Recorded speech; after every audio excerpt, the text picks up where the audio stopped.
الرحمن الرحیم۔ زبور ایک مقدس کتاب ہے جو اللہ تعالیٰ نے اپنے نبی حضرت داؤد علیہ السلام پر نازل فرمائی تھی۔ زبور کا ذکر قرآن مجید میں بھی آیا ہے اور اسے اللہ کے احکامات اور ہدایات کا مجموعہ سمجھا جاتا ہے۔ زبور کا مقام اور اس کے ماننے والوں کے بارے میں اسلامی تعلیمات اور تاریخ میں بہت کچھ ملتا ہے۔ اس تحریر میں ہم زبور کے پیروکاروں، اس کے پیغام اور اس کا موجودہ مقام جاننے کی کوشش کریں گے۔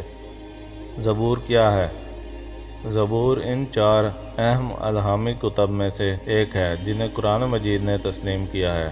حضرت داؤد علیہ السلام جو کہ بنی اسرائیل کے عظیم نبی اور بادشاہ تھے پر زبور کا نزول ہوا تھا۔ زبور کو کتاب حکمت اور کتاب دعوات بھی کہا جاتا ہے۔ اس کے پیغام میں اللہ تعالیٰ کی عبادت، حمد و ثنا، توبہ و استغفار اور روحانی ہدایات شامل تھیں۔ حضرت داؤد علیہ السلام کو اللہ تعالیٰ نے اپنی خاص محبت اور حکمت عطا کی تھی اور ان پر یہ کتاب نازل فرما کر اللہ تعالیٰ نے ان کے ذریعے بنی اسرائیل کو صراط مستقیم کی طرف رہنمائی فراہم کی۔ زبور کو ایک خاص اہمیت حاصل ہے کیونکہ اس کے پیغام میں اللہ کی عظمت اور توحید کا ذکر بہت زیادہ تھا۔ حضرت داؤد علیہ السلام کو اللہ کی طرف سے خاص موسیقی اور آواز کا تحفہ دیا گیا تھا اور زبور کی تلاوت کرنے پر ان کے گرد موجود تمام چیزیں اللہ کی حمد و ثنا میں مشغول ہو جاتی تھیں۔ قرآن میں ذکر ہے کہ پہاڑ اور پرندے بھی حضرت داؤد علیہ السلام کے ساتھ اللہ کی تسبیح کرتے تھے۔ زبور کے ماننے والے کون تھے؟ زبور بنیادی طور پر بنی اسرائیل کے لوگوں کے لیے نازل کی گئی تھی اور ان کے لیے یہ ایک عظیم ہدایت نامہ تھا۔ بنی اسرائیل کا تعلق حضرت ابراہیم علیہ السلام کی نسل سے ہے اور یہ قوم ہمیشہ سے ہی اللہ تعالیٰ کی جانب سے بھیجے گئے نبیوں پر ایمان لاتی رہی ہے۔ حضرت داؤد علیہ السلام بنی اسرائیل کے پیغمبر تھے، لہٰذا زبور کی تعلیمات بھی انہی کے لوگوں کے لیے تھیں۔ بنی اسرائیل کے ماننے والے لوگ اللہ کی طرف سے بھیجی گئی ہدایات پر عمل پیرا رہنے کی کوشش کرتے تھے، لیکن وقت گزرنے کے ساتھ ساتھ ان میں بگاڑ پیدا ہو گیا اور انہوں نے زبور کی تعلیمات کو بھلا دیا۔ اس کے بعد اللہ تعالیٰ نے انبیاء کے ذریعے انہیں بار بار درست راہ کی طرف رہنمائی کی، مگر بنی اسرائیل اکثر اپنے راستے سے ہٹ جاتے تھے۔ زبور کی تعلیمات کا مقصد بنی اسرائیل کو اللہ تعالیٰ کی قربت حاصل کرنا اور سیدھے راستے پر چلنا تھا۔ حضرت داؤد علیہ السلام کی زبور نے لوگوں کو یہ پیغام دیا کہ وہ توحید، انصاف اور خیرات پر عمل کریں۔ زبور کا موجودہ مقام۔ زبور کی تعلیمات کو بنی اسرائیل کے کچھ گروہوں نے اپنی کتابوں میں شامل رکھا، لیکن وقت گزرنے کے ساتھ ساتھ زبور کے اصل پیغامات میں رد و بدل ہوا اور اس کی اصلیت میں تبدیلی آ گئی۔ قرآن مجید میں اللہ تعالیٰ نے ذکر کیا ہے کہ تورات، زبور اور انجیل لوگوں نے تبدیل کر دیا تھا۔ موجودہ زمانے میں زبور کی اصل متن کی تلاش مشکل ہو گئی ہے اور زیادہ تر یہودی اور عیسائی روایات میں ملنے والی زبور کو پسالمس کے نام سے جانا جاتا ہے۔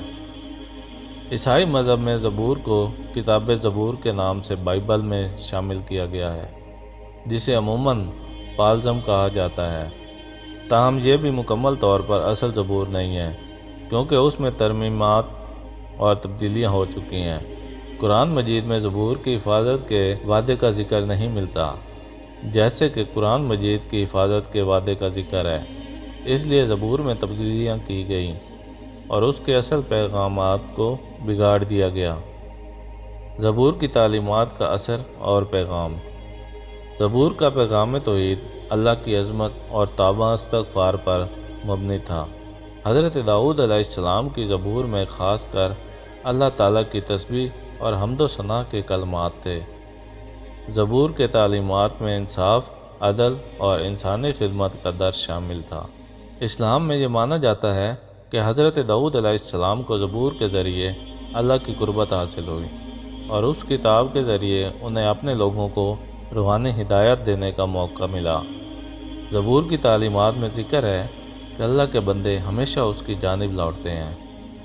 اس پر توکل کرتے ہیں اور اس کی عبادت کرتے ہیں۔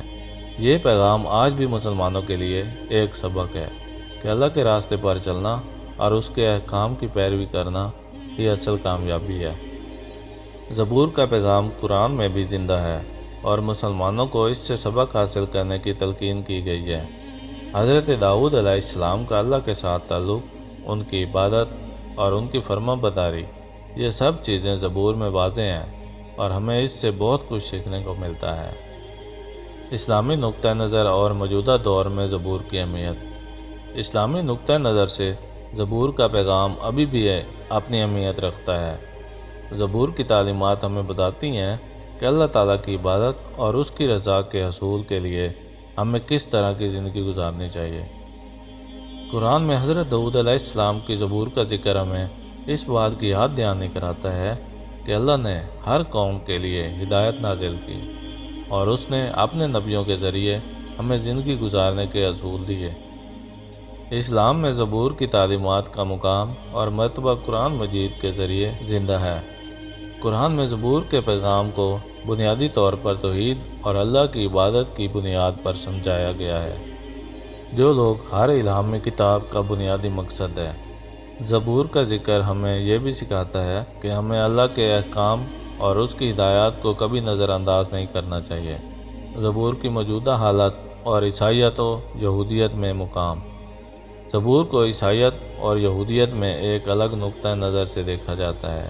عیسائی بائبل میں زبور کو پسالمز کے نام سے جانا جاتا ہے، جس میں 150 نظمیں یا دعائیں شامل ہیں۔ زبور کے پیغامات کو ترمیمات کے ساتھ بائبل کا حصہ بنایا گیا، لیکن ان میں اصل زبور کا پیغام جزوی طور پر باقی رہ گیا۔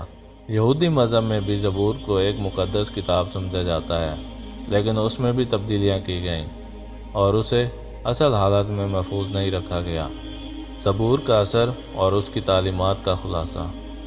زبور کی تعلیمات کا اثر یہ ہے کہ ہمیں اللہ کی عظمت کو پہچاننا، اس کی عبادت کرنا اور اس پر توقع رکھنا چاہیے۔ حضرت داؤد علیہ السلام کے ذریعے اللہ نے بنی اسرائیل کو یہ پیغام دیا کہ وہ اپنی زندگیوں کو انصاف، عدل اور انسانی خدمت کے اصولوں پر گزاریں۔ حضرت داؤد علیہ السلام کی زبور نے لوگوں کو روحانی اور اخلاق کی راہ دکھائی، جو کہ آج بھی انسانیت کے لیے ایک درس ہے۔ زبور کا خلاصہ ہمیں یہ سکھاتا ہے کہ اللہ کی طرف رجوع کرنا، اس کی عظمت کو تسلیم کرنا اور اس کی رضا کے لیے زندگی گزارنا یہ اصل کامیابی ہے۔ زبور کا پیغام ہمیں بتاتا ہے کہ اللہ تعالیٰ نے ہمیشہ سے اپنے بندوں کو صراط مستقیم کی طرف بلایا ہے اور ہمیں اپنی زندگی میں اللہ کی ہدایت کی فوقیت دینی چاہیے۔